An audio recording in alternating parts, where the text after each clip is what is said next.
Good evening everyone. Good evening, Sadhguru. Good evening, ladies and gentlemen. Sadhguru and I have known each other for some time. I was privileged to be at the ashram for a day, taken by him in his souped-up 1967 Suzuki Jeep. I've got the year right. Toyota.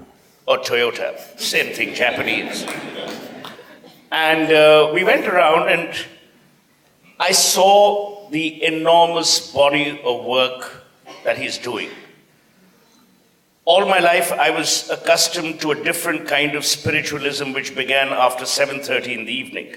But for the first time, I noticed how humanism injected through a philosophy which is neutral, except passionate about life, can really impact the lives of people he and the foundation touch. So let's first begin with a personal… Shall I say something? Please. Today morning somebody called me and said, Sadhguru, is it true that you're having a conversation with Suhail Sheikh? I said, yes. Sadhguru, how can you do this? He's the most unspiritual kind. I said, if he was really spiritual, I have no business with him. If he's unspiritual, he's my work.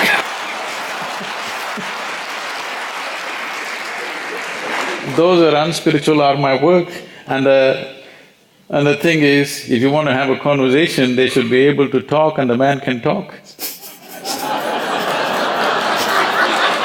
So it's 1-0.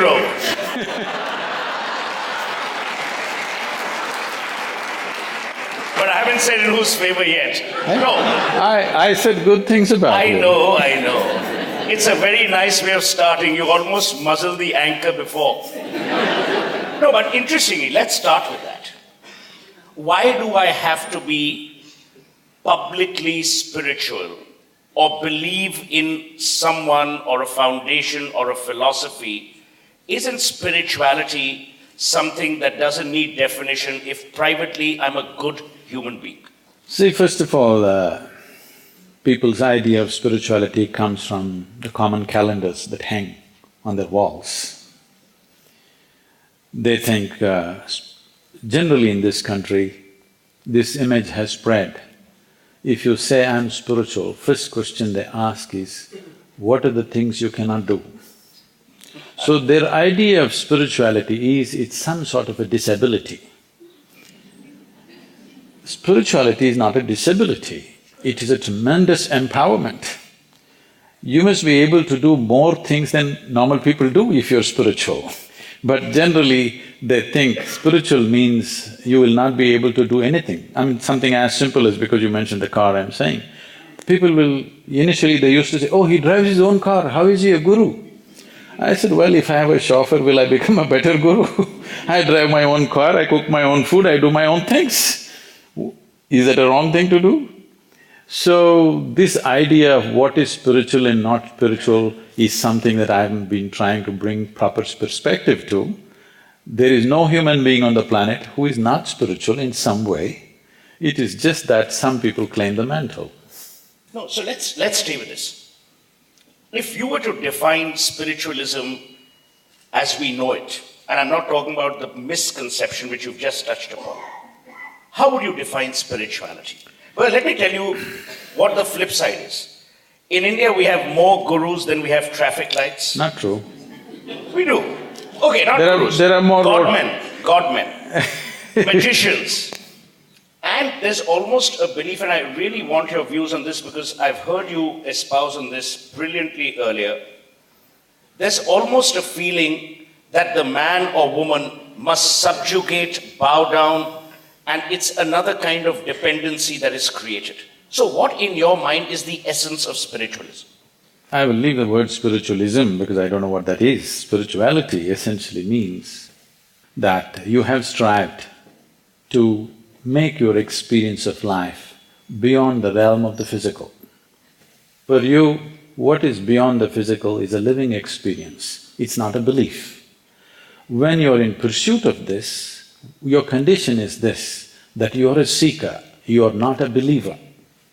Because belief essentially means you have concretized your assumptions about life and beyond. Seeking means you have realized that you do not know. I do not know is a tremendous possibility. Only when you see I do not know, the possibility of knowing becomes a living reality for you. Seeking, longing, wanting to know, this becomes a possibility.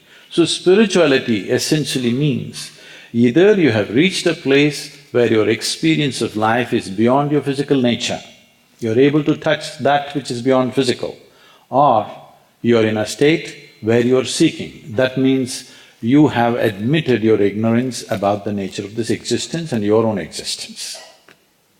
Do you believe that sometimes our insecurities or our egos prevent us from admitting to our insecurities and that we need I said I don't… the quest? I said I'm not for belief. Well, in a manner people will… No, I know, it's become so much a part of our daily language. I believe this, I believe that, then I believe other things, everything. So I am trying to banish the word belief. What you know, you know. What you do not know, you do not know. What's the problem with this? What I know, I know. What I do not know, I do not know. It's wonderful and human of us to see what we do not know as we do not know. Unless we see that, we will never strive to know.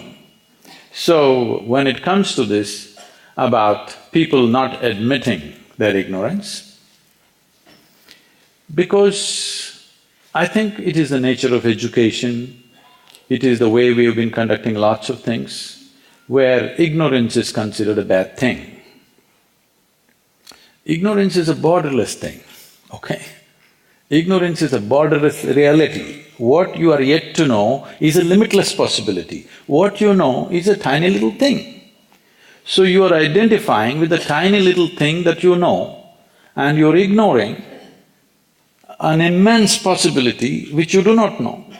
A constant admittance that I do not know so much about this existence is what makes you into an active, open intelligence. Otherwise, you will become… there are words which I don't want to use.